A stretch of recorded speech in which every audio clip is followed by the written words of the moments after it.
haven't done that yet Oh, today. there's Dave. There's Dave.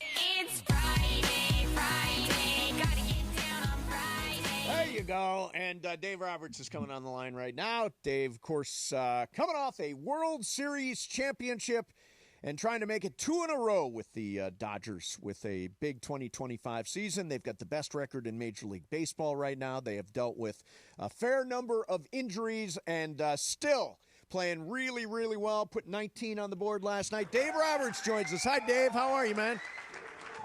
Hey, what's up, fellas? Long time no talk. Good to be back on with you guys. Dave, it's always a pleasure to have you. And I'm going to start with a weird one. I'm a little older than you. I'm 8-9 years older than you. But I've seen every great baseball player come along in my generation. I know you played with a lot of Hall of Famers.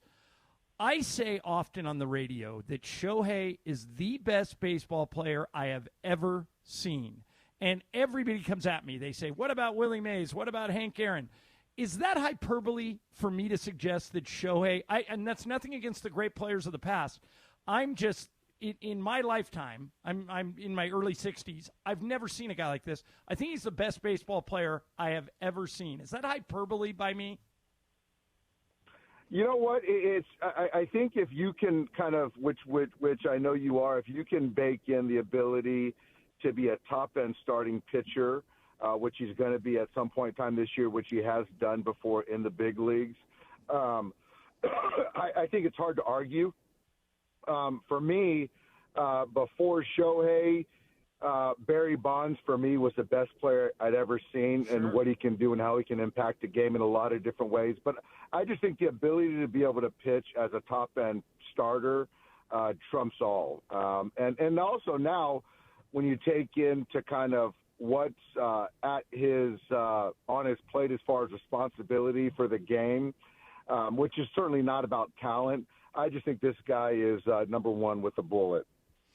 Dave, last night we saw Dalton Rushing make his major league debut, and he was excellent. Handled a bullpen game, and also had the hardest hit ball of the night, 110 miles an hour, one of his base hits. Here's my question: you've got him; he's going to catch like maybe 2 days a week. Hyseong Kim, I know that Tommy Edman and Teoscar Hernandez are coming back next week. How important is it for a guy, particularly at that stage of their career, to play on an everyday basis? Yeah, you know what? I think it's something that there's no exact kind of answer to that. I think it's certainly player individually dependent. We just felt like with Dalton, he knocked the door down. He performed. We just felt that we could give him the 2.5 days a week. Him working with our pitchers, our hitting coaches, being around the big league ballparks. Was more beneficial than to continue to beat up AAA pitching. And I think with Hyseong Kim, he's done a fantastic job. He's logged a lot of professional at-bats in the KBO. But, yeah, you can argue, should he be playing AAA, getting at-bats every day once Tommy and Teo come back? So that's something that we're going to have to kind of figure out. But that's a good question and always debated. Dave Roberts, Dodger manager, is our guest. Dave, back to Dalton Rushing for a second. Can he play somewhere other than catcher, or do you look at him as simply a catcher's option? So we ran him out there a little bit last year in left field, which he was fine. He's played some first base this year. So I think that, I think for me right now, I don't see him playing any outfield. I see him as a catcher, but I do think that there might be opportunities if we get Freddie off his feet, which we did last night, that I might run Dalton over there to first base if it's a game he's not starting. So I would say catching, but there might be kind of spots where I have to run him over there at first base. So last night kind of went really well. It went really, really well, 19-2. And on top of that, you only used 3 pitchers. Generally speaking, the Dodgers have had fewer innings from starters and more innings from relievers than almost any team in Major League Baseball. How big a problem with that, and what do you do to adjust? It's not sustainable. I think that it's not my our goal, my goal, you want starters to go deep. But our goal is to win baseball games. And for whatever night's ball game, I do the best I can to, number one, win that night's game. And then also, as we saw the first night against the Oakland A's or the Sacramento Athletics, to sort of punt and try to win a series, which we ended up doing. And so we're in a good spot right now as far as the pen. I think getting past April is a big injury month for pitchers, which clearly kind of resurfaced again this year. So now we got guys with some footing underneath them that I can push them a little bit more. But again, when you're talking about third time through the 22nd, 23rd hitter, I got to feel confident. They got to be good enough to make me feel confident that they're the best option. And so if they can continue to do that, then we can run these guys a little bit longer. But like I said, the question's fair. Going short with starters isn't sustainable. Dave Roberts with us. Dave, Clayton Kershaw is going back to the mound tomorrow. I know he's one of the favorite pitchers you've ever managed. What's your expectation level for Kershaw this season? What are you counting on in the back of your mind of what you might get out of him at this stage of his career? So I think for me, number one, I'm counting on him to be healthy the rest of the way. The toe, the foot, the body feels good. I don't know how many starts he has, but you're looking at, call it 5 months, 5.5 months, whatever it is, and just to kind of make his starts.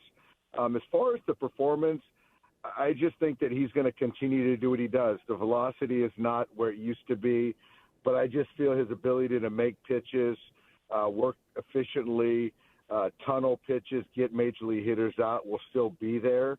And so I'm, to be quite honest, I'm just looking forward to Clayton being back, making starts, just adding that edge to our ball club, which we're holding our own, winning baseball games, but having that presence active is a different monster and raises the floor for all of us. Dave Roberts is with us, Mason and Ireland, 710 ESPN. So Rōki Sasaki is on the shelf. It was interesting because he was touching 100 miles an hour in Japan, and towards the end, before he went in the IL, he was down in the low 90s. Do you have a sense for what's going on? And I know there's a shoulder impingement. Is there any update on that? No, I think that's what it is. That was a diagnosis through the MRI and also the symptoms that he was reporting. So basically a shutdown of throwing to calm that down, and then kind of build up the strength, build up the shoulder, stabilize shoulder. So I just don't know when the timeline is, but it's going to be quite some time. If you're talking about shutting down the throwing, building up, and then kind of ramping back up as a starter. So it's a patience play, but also a prudent play to kind of appreciate the short-term and long-term health of Rōki. Dave, I looked it up the other day, and you have had 15 pitchers. I know you know this. 15 pitchers go on the injured list. You just talked about Sasaki. I'm just curious, are you surprised that you guys have a 29-15 record? You have more wins than anybody in baseball with 15 guys, pitchers, on the injured list. How have you been able to do that? You know what's funny is I had no idea that's how many pitchers we have on the injured list.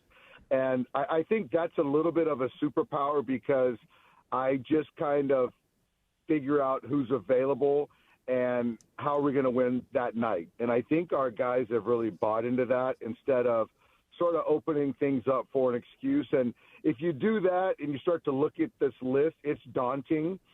And I just think that we show up every day to win a baseball game. And one thing I do like is it's given some of the younger players, Kasperius, Dreyer, some opportunities that they might not have had before, Landon Knack.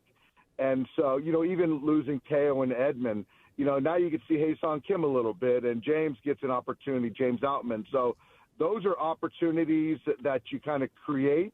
But regardless, when you put on this Dodgers uniform, we're trying to win a lot, regardless of who's out there, who we're running out there.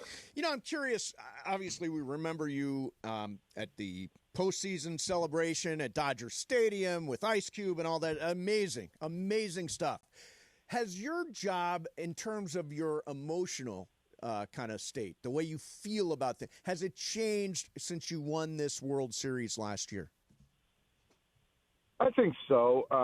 Yeah, I think that leading up, obviously winning in 20 and, people can say things about that. But I do think that last year, or this time last year, I think we were sort of doing the same thing as far as where we were at in the standings, but injured. And I did feel a different type of anxiety or pressure to kind of keep going. But ultimately, it's going to be decided upon October. And so now that we have obviously won this past season, I don't feel that same sense of anxiety, but I do feel a sense of urgency to win it again. But I don't know if it's pressure, but my focus, our intent hasn't changed, if that answers the question. Yeah, sure. Yeah. Dave, this is a question a fan asked me the other day, and I did not know the answer. For people who don't know, Dave was born in Japan. And now you got all these Japanese guys on the roster. You got Yamamoto, you got Sasaki, you got Shohei. The question the fan asked me, and again, you'll know I didn't, do you speak any Japanese? And if so, do you ever speak Japanese to those guys?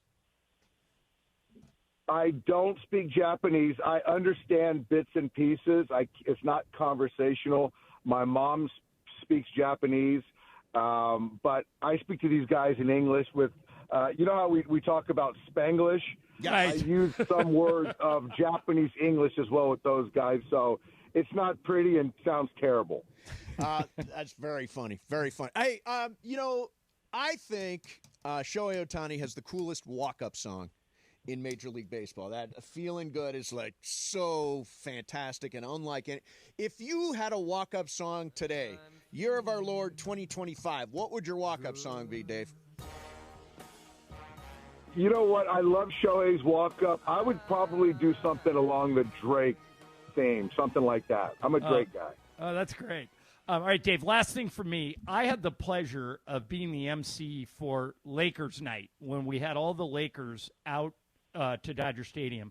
My favorite part of the whole night was seeing how excited you were to meet Kareem, to talk to Worthy, to talk to, I mean, you get to talk to Magic all the time for obvious reasons, but even Michael Cooper, yeah, Byron all those guys, Scott. your face just lit up. It's like, I think at one point you asked all those guys if they wanted to stay in the dugout until somebody told you couldn't do it. What was that like for you, and why were you so excited to meet and spend time with all those Laker guys? I just think that it was one of those things that my father's passed. We used to sit and watch Lakers game, listen to Chick Hearn, and I loved basketball, NBA basketball back then, the team game.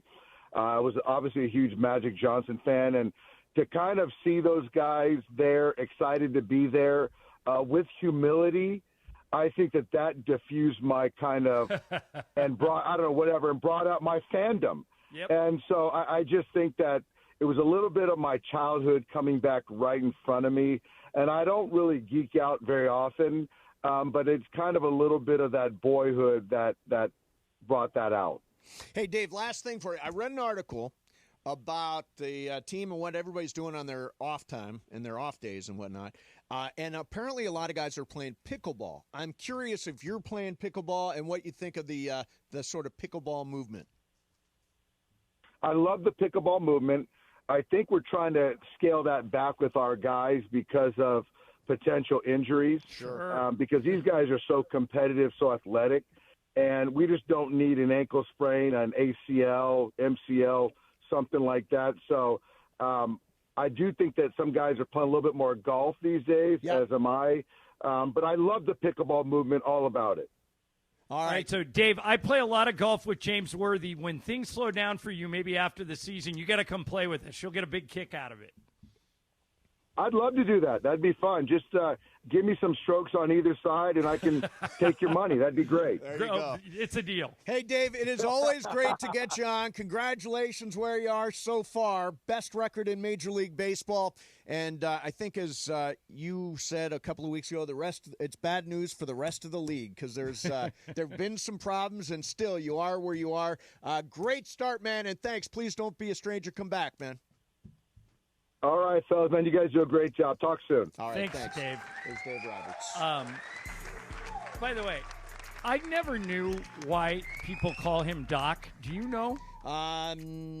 I always just assumed he was a medical doctor. Is that not the case? It's not the case, but we're both dopes. Yes. Because what is the abbreviation for a doctor? MD. Oh. No, DR. Oh, DR. Right. Sorry. And what are his initials? Oh, I see. Oh. Yeah. Never So it realized started as DR. Everybody in the minors called him DR, and then they changed it because his initials were DR. When he was in Detroit, they called him the Hit Doctor. Yep. And it just got shortened to Doc. And that's why everybody There calls you him go, Doc. Hey, Dave Roberts, we appreciate Dave being with us, and you can hear the Angels face the Dodgers tonight at 6 on 710 ESPN and the all-new ESPN LA app. By the way, I'm a Drake guy is something that should probably not be said in Los Angeles. Okay, can I? I'm a Drake guy. You saw my face, Mace, when I did it. I didn't want to jump in and say anything. I know. When he said it, I was like, oh. I was when Not he's like like us, dude. something Drake. I'm like, what? Yeah. Are you I was like, okay? what is now this? I know they are rivals, but if you're a music fan, you're not allowed to like No. both Kendrick and Drake. You can, but I mean, Kendrick is from LA. He is also killed, slayed Drake. Yep. Right. So I for thought he was Dave- going to say Cube. Yeah, I thought so too. Yeah, I thought that he was would've gonna been a say Ice good Cube. one. That would have been good. But if he would have said anybody else but Drake, especially here in LA, and then I told Brian, because Dave is so nice. Like, he's an awesome guy, super yeah. sweet. When he called, he was like so apologetic. I'm late. I'm so sorry. I'm like, when you call, we answer. Don't worry about it. Yeah, You know what I mean? And he's like, oh, thank you. And then when I was hanging up on him, I was like, I don't know him like that, but if I would have been like, Drake? Drake? Really? You know what? Hey, Mace, you know what, Dave? Everybody in here like jumped. and cringed and yeah. Hey, I don't think there's anything wrong with liking Drake. I don't. I There think he's a really isn't. talented guy.